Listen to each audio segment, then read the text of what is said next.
warahmatullahi wabarakatuh. Bismillahirrahmanirrahim. Ashhadu an la ilaha illallah wa ashhadu anna Muhammadar Rasulullah. Allahumma salli ala sayyidina Muhammad wa ala ali sayyidina Muhammad. Rabbi israh li sadri wa yassir li amri wahlul 'uqdatam min lisani yafqahu qawli. Amin. Bismillahirrahmanirrahim. Salam hormatku, salam ta'zimku selalu buat para sahabat-sahabatku tercinta, baik yang ada di dalam ataupun yang ada di luar negeri. Semoga kita semua senantiasa di dalam keberkahan Allah Subhanahu wa taala. Amin ya rabbal alamin. Marilah kita awali kajian ini dengan menggembahkan kalimah-kalimah thayyibah. Subhanallah walhamdulillah wa la ilaha illallah wallahu akbar wala haula wala quwwata illa billahil aliyyil azim. Sadaqallahul azim. Di subuh yang indah ini, marilah kita buka bersama di dalam surat Al-Imran ayat yang ke-21.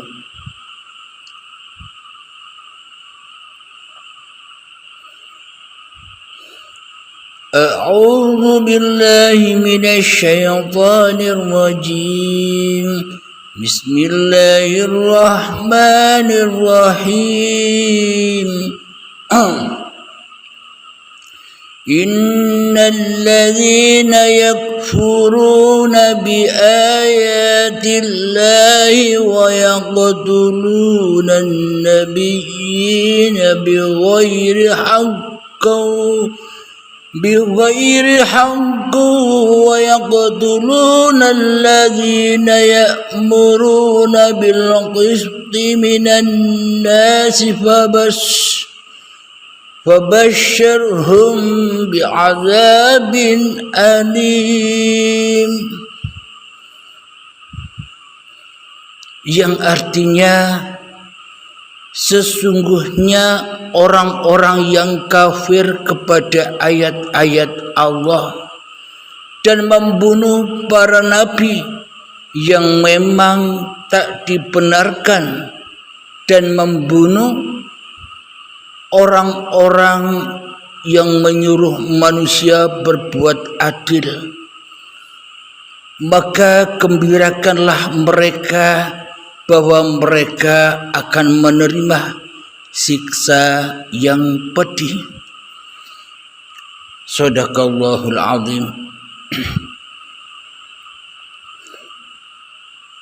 Bila kita rujuk zaman dahulu, maka banyak para nabi dan rasul yang dibunuh oleh kaumnya sendiri.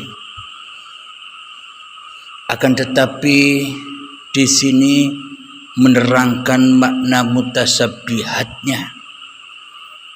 Siapakah orang-orang yang membunuh para nabi-nabinya itu?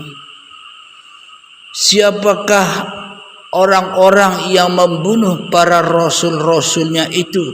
Sejatinya orang-orang yang membunuh para nabinya orang-orang yang membunuh para rasulnya, dialah orang-orang yang ingkar kepada ajakan para nabi, yang ingkar dari ajakan para rasulnya.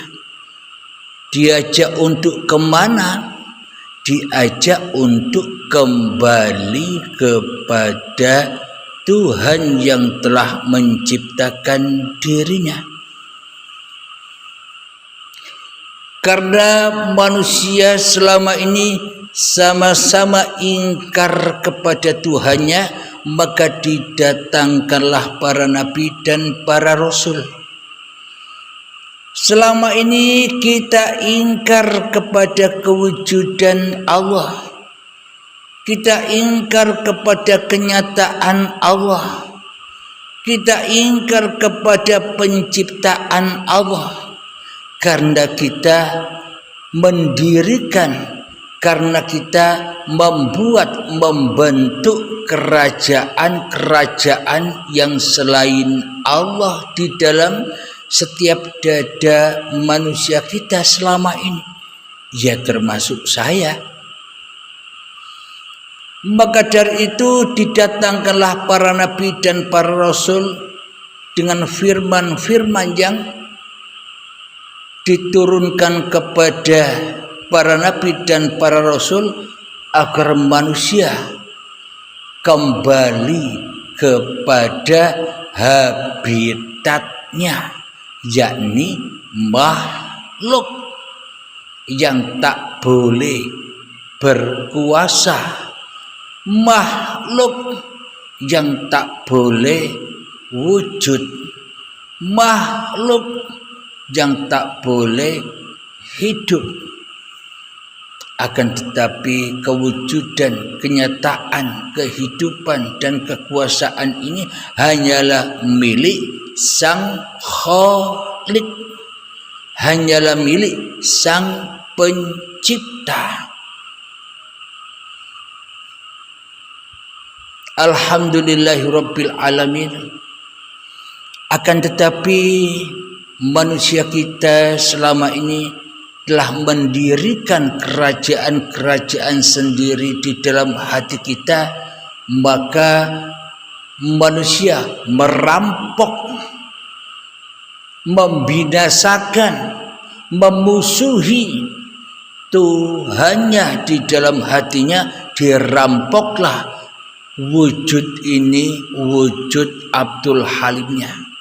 Dirampoklah hidup ini, hidup Abdul Halimnya. Dirampoklah kuasa ini, kuasa Abdul Halimnya. Dirampoklah kewujudan ini, kenyataan ini hanya kenyataan Abdul Halimnya di dalam hatinya. Inilah kita semua selama ini telah menyelingkuhi, telah membinasakan, telah ingkar, telah mursid,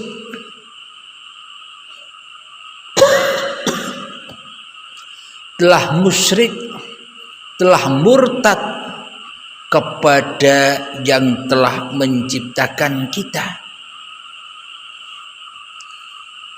Jadi meskipun kita selama ini sudah memeluk agama-agama yang kita peluk, bila hati kita murtad kepada Tuhan yang telah menciptakan kita, maka sia-sialah agama apapun yang Anda miliki, sia-sialah agama apapun yang Anda anut, karena agama-agama apapun yang Anda anut akan mendapatkan kabar gembira dari Allah, yakni akan menerima siksa yang pedih. Jadi kata Allah, maka gembirakanlah mereka bahwa mereka akan menerima siksa yang pedih. Apa siksa yang pedih itu? Bagi orang-orang yang ingkar kepada Tuhannya.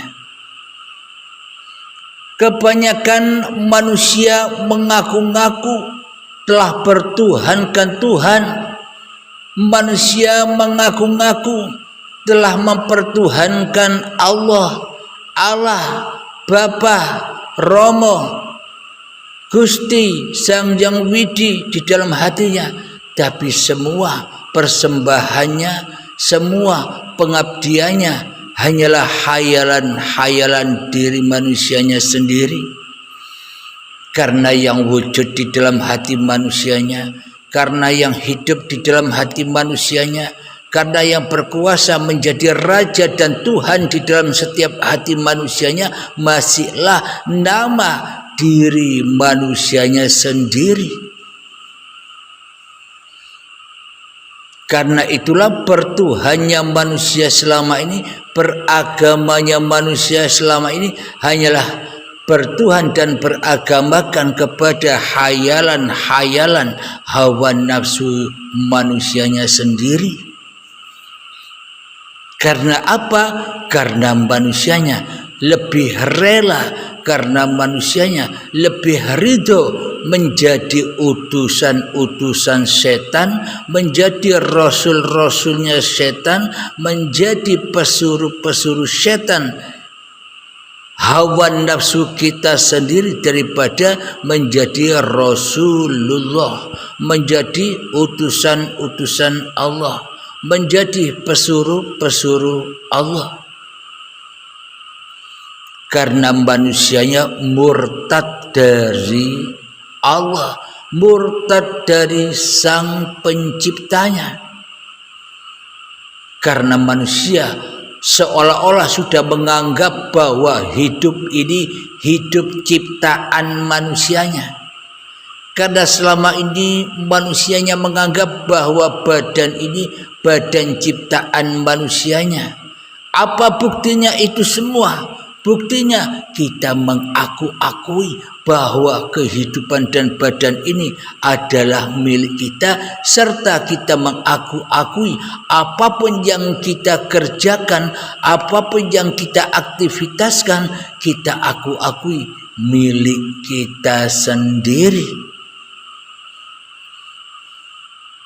Sholat milik kita sendiri, ibadah milik kita sendiri, ritual milik kita sendiri, zikiran milik kita sendiri, tahajudan milik kita sendiri, duha, sholawatan, dan sebagainya. Apapun yang kita kerjakan, bekerja, duduk, berdiri, makan, minum, mandi, dan sebagainya, kita aku-akui bahwa semua itu di dalam kendali hawa nafsu kita sendiri.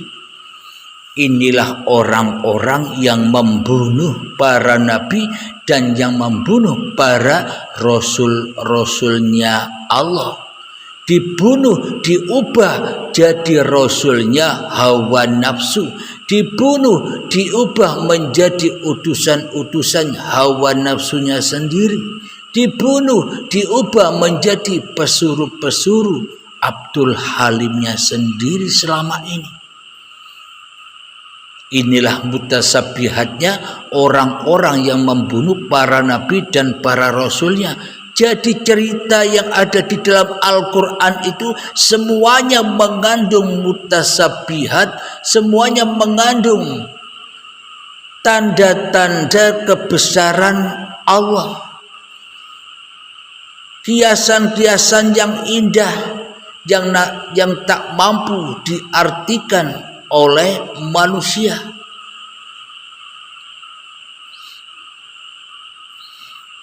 Alhamdulillahirabbil alamin. Mari kita buka lagi di dalam surat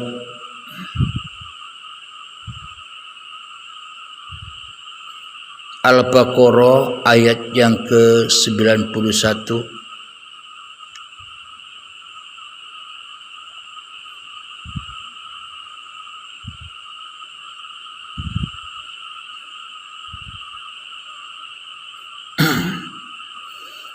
A'udzu billahi minasy syaithanir rajim. Bismillahirrahmanirrahim. Wa idza qila lahum aminu bima anzalallahu qalu nu'minu bima unzila alaina wa yakfuruna bima wara'ahu wa huwal haqqu musaddiqan lima ma'ahum. Qul falima taqtuluna anbiya Allahi min qablu in kuntum mu'minin.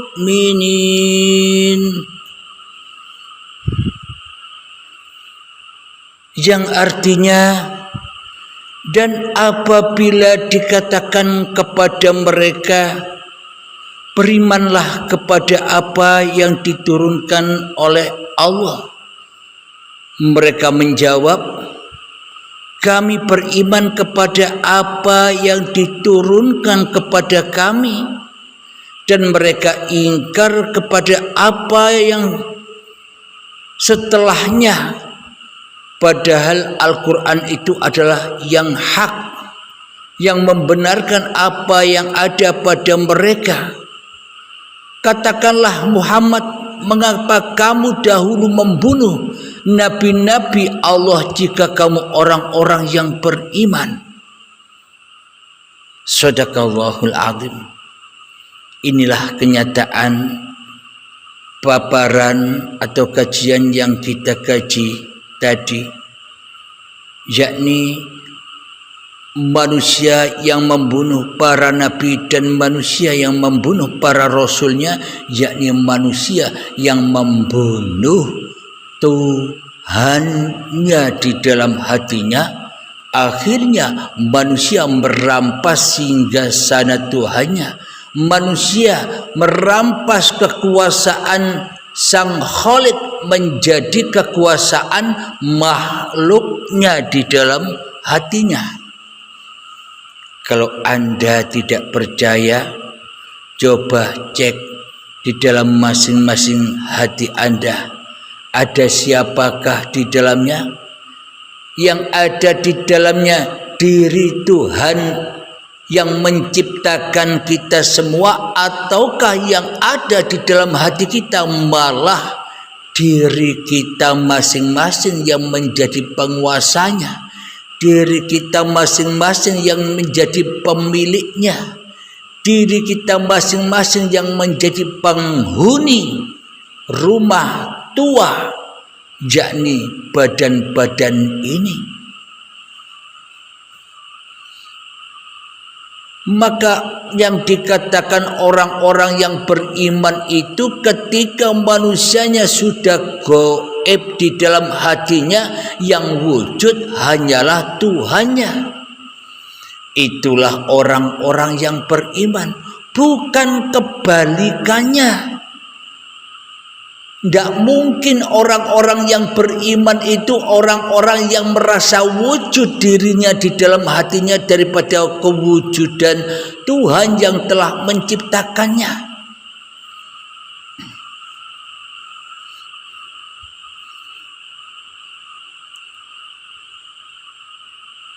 Di dalam surat Al-Baqarah, alladzina yu'minuna bil ghaibi,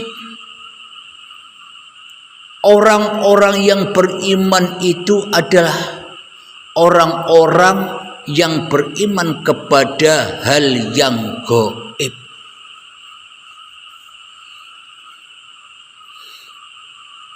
Bila diartikan secara kemanusiaan, bila difahami secara hawa nafsu, maka manusia lebih wujud daripada Tuhannya, manusia lebih nyata daripada Tuhannya, manusia lebih berkuasa daripada Tuhannya di dalam hatinya. yakni manusianya menggaibkan Tuhannya. Mana mungkin manusia bisa beriman kepada yang gaib? Bagaimana mungkin manusia percaya kepada yang tidak ada? Bagaimana mungkin manusia dikatakan beriman kepada hal yang belum diketahuinya? Bagaimana mungkin manusia dikatakan beriman kepada Tuhan yang belum pernah disaksikannya? Inilah yang dikatakan persaksian yang palsu itu. Bagaimana mungkin kita bisa beriman kepada surga dan neraka sementara kita tak pernah menyaksikan surga dan neraka itu? Bagaimana mungkin kita bisa yakin dan percaya kepada Siratal Mustaqim padahal kita belum melewatinya, katanya besok? Berarti keyakinan, iman dan akidah kita selama ini hanyalah hayalan saja versi manusianya. Ikut pemahaman versi Tuhan manusianya masing-masing. Akan tetapi bila mengikuti Allah dan Rasul-Nya, maka pemahamannya tidak demikian. Karena manusianya jadi Tuhan di dalam hatinya sendiri, maka pemahaman apa yang dibaca selama ini hanya mengikuti pemahaman hawa nafsunya, bukan pemahaman Tuhannya. Kenapa? Karena hawa nafsunya ternyata lebih wujud daripada kewujudan Tuhannya di dalam hatinya. Hawa nafsunya lebih dipertuhankannya daripada mempertuhankan Tuhan yang telah menciptakan hawa nafsunya. Maka tidak selamat hawa nafsunya, tidak mutmainnah hawa nafsunya. Jadi arti yang sebenar-benarnya menurut Allah, bukan menurut manusia, adalah alladzina yu'minuna bil ghaibi. Orang-orang yang beriman itu adalah percaya, yakin di dalam hatinya bahwa diri manusianya lah yang barang gaib itu, bukan Allahnya yang gaib. Bila Allahnya yang gaib, manusianya yang wujud, sesungguhnya manusia telah membela dirinya sendiri. Manusia telah membela hawa nafsunya sendiri. Ketika manusianya yang merasa wujud, manusia membela iblis dan setannya sendiri. Ini versi tafsir di sisi manusia dan hawa nafsunya. Mana mungkin dikatakan beriman selagi manusianya di dalam hatinya jadi sang Khalik, sedangkan Allahnya dijadikan makhluk, dijadikan tidak wujud, sedangkan Tuhannya dijadikan tidak hidup, sedangkan Tuhannya dijadikan tidak kuasa apa-apa terhadap diri kita. Ini kan iman akidahnya iblis dan setan yang tidak mau sujud kepada Adam. Manusia-manusia yang tak rela dan tak ridho dikatakan tidak ada, dikatakan gaib di dalam hatinya. Manusia tidak rela, tidak ridho bila manusianya dikatakan gaib, hanya Tuhannya saja yang ada. Karena pemahamannya beragama dan bertuhannya versi ala hawa nafsu, yang dibela ya hawa nafsunya sendiri-sendiri. Mana mungkin kita bisa membela Allah sementara Allah tidak kita pertuhankan sebagai Tuhan Sang Pencipta diri kita. Jadi tafsir sejati bagi Allah, alladzina yu'minuna bil ghaibi, orang-orang yang beriman itu adalah orang-orang yang percaya dan orang-orang yang yakin bahwa diri manusianya sendirilah yang gaib. Kenapa? Diri manusia hanyalah makhluk yang diciptakan. Diri manusia itu berawal dari yang gaib, dari yang tidak ada, hanya Allah yang ada. Coba Anda hayati masing-masing usia Anda. Berapa usia Anda sekarang? Usia saya 50 tahun. Lalu 50 tahun yang lalu Abdul Halim saya ini ada di mana? 50 tahun yang lalu Abdul Halim ini kan gaib. Abdul Halim ini kan tiada. Abdul Halim ini kan tidak ada wujudnya 50 tahun yang lalu. Berarti siapa yang lebih gaib itu? Dan siapa yang lebih wujud itu? Yang lebih gaib kan kewujudan diri manusianya. 50 tahun yang lalu saya tidak ada, belum merupakan apa-apa dan tidak bisa disebut sebagai siapa-siapa 50 tahun yang lalu. Kenapa? Karena Abdul Halimnya nggak ada. Abdul Halimnya gaib.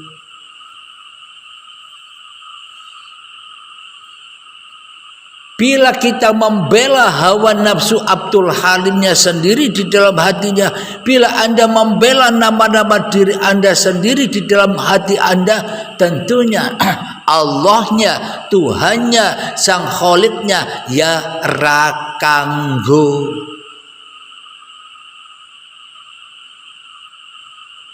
Kenapa? Karena bertuhan kita selama ini hanyalah untuk hiasan hawa nafsu kita sendiri, supaya dipandang manusia lain seolah-olah kita telah bertuhan dan telah beragama agamanya Tuhan, apapun agama kita.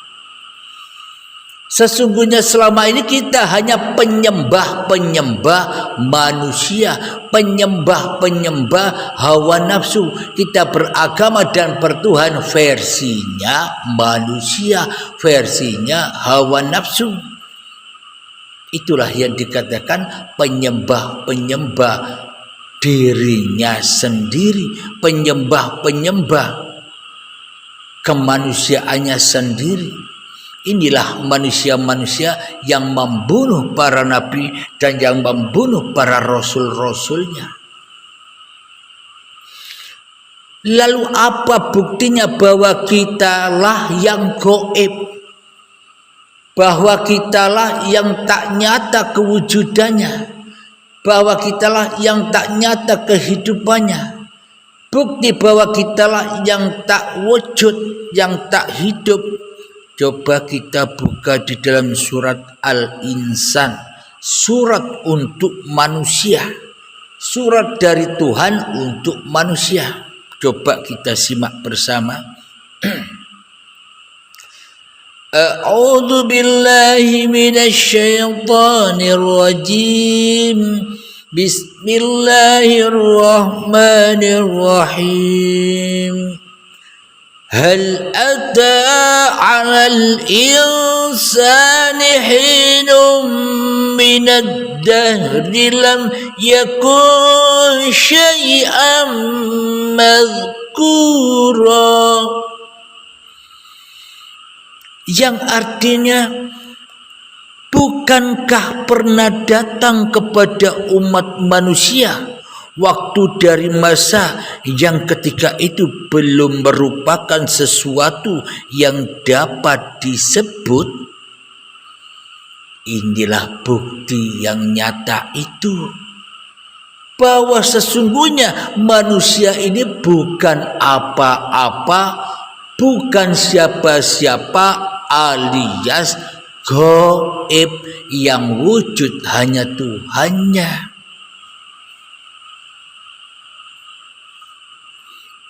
Apa alasan kita tak menerimakan bahwa kita manusia ini yang gaib? Karena kita tidak merasa bahwa hidup dan badan ini ciptaan Tuhan. Dan karena kita merasa selama ini bahwa hidup dan badan ini adalah ciptaan masing-masing diri manusianya sendiri di hatinya. Coba di dalam hati kita ada siapa? Yang ada kan hanya nama-nama diri pribadi Anda sekalian, termasuk saya, daripada Tuhannya. Karena manusianya sudah menjadi Tuhan, Allahnya ditiadakan, Allahnya diusir, Allahnya dibunuh, agar tidak menguasai diri manusianya lagi, agar tidak menjadi penguasa di dalam hati manusianya, kecuali diri manusianya sendiri di dalam hatinya. Sehingga Allah tidak bisa disebut, tidak bisa disaksikan kewujudannya oleh manusia, karena manusianya sudah beralih, asalnya makhluk tidak kuasa dan gaib, sekarang menjadi sang Khalik yang merasa lebih wujud daripada kewujudan Tuhannya. Inilah manusia-manusia yang dikatakan pembunuh para nabi dan para rasul-rasulnya Allah. Karena manusianya mengabdikan, mempersembahkan utusan dirinya, mempersembahkan kerasulan dirinya hanya kepada hawa nafsu, iblis dan setan. Manusia lebih memilih menjadi rasulnya setan daripada Rasulullah. Karena manusianya tak ada imannya kepada Allah, mana mungkin bisa mengikuti perjalanan-perjalanan kisah-kisahnya para nabi, yang mana perjalanan para nabi dan para rasul itu hatinya selalu nyata Tuhannya daripada diri manusianya. Muhammad, bukan kamu yang melempar, aku yang melempar, berarti Muhammadnya kalah nyata daripada kenyataan Tuhannya, bahwa hanya Tuhannya yang ada di dalam hati Muhammadnya, bahwa hanya Tuhannya yang bisa melakukan aktivitas segala apa yang dikerjakan oleh Muhammadnya di dalam hatinya. Tuhannya lebih nyata, lebih wujud, lebih berkuasa daripada ciptaannya. Muhammad kan ciptaan Tuhan, maka tak berhak Muhammad bisa ngapa-ngapain kecuali yang menciptakannya. Namun bila di hati kita tidak sama dengan hatinya para nabi dan para rasul, ketika hati kita tidak sinkron dengan hatinya Kanjeng Nabi Muhammad, yakni mentuhankan dirinya sendiri, mewujudkan dirinya sendiri, menghidupkan dirinya sendiri, hatta meskipun kita berjumpa langsung bertatap muka dengan Nabi Muhammad, dengan Nabi Isa, dengan Nabi Musa, dengan Nabi Ibrahim, dan dengan para nabi siapapun kita berhadapan dengan Nabi Khidir, bila di dalam hati kita beda iman, beda keyakinan, apa yang mau kita banggakan?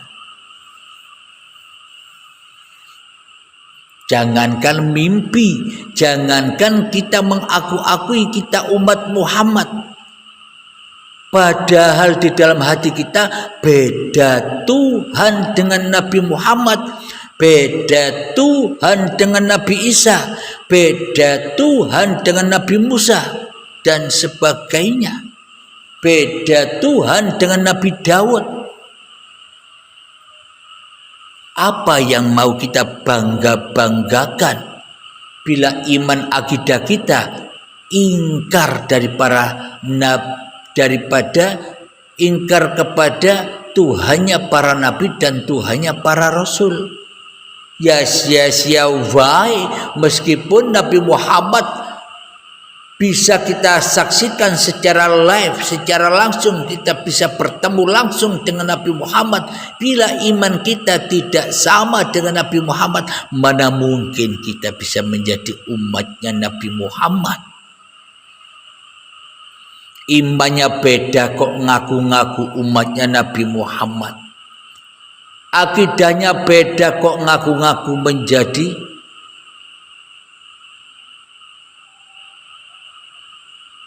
kekasih-kekasih Nabi Muhammad.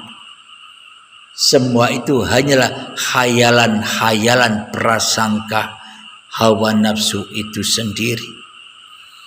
Inilah orang-orang yang membunuh para nabi dan para rasul, yakni ingkar terhadap akidah-akidahnya para nabi dan rasul, mengingkari hati para nabi dan rasul yang selalu la ilaha illallah, yang selalu ada Tuhannya daripada hambanya, yang selalu wujud Tuhannya daripada hambanya. Alhamdulillahirabbil alamin. Semoga saya khususnya dan semoga kita semua senantiasa diberi kepahaman oleh Allah Subhanahu wa taala lewat ayat-ayat Allah yang rahasia ini. Amin ya rabbal alamin. Akhir kalam, assalamualaikum warahmatullahi wabarakatuh.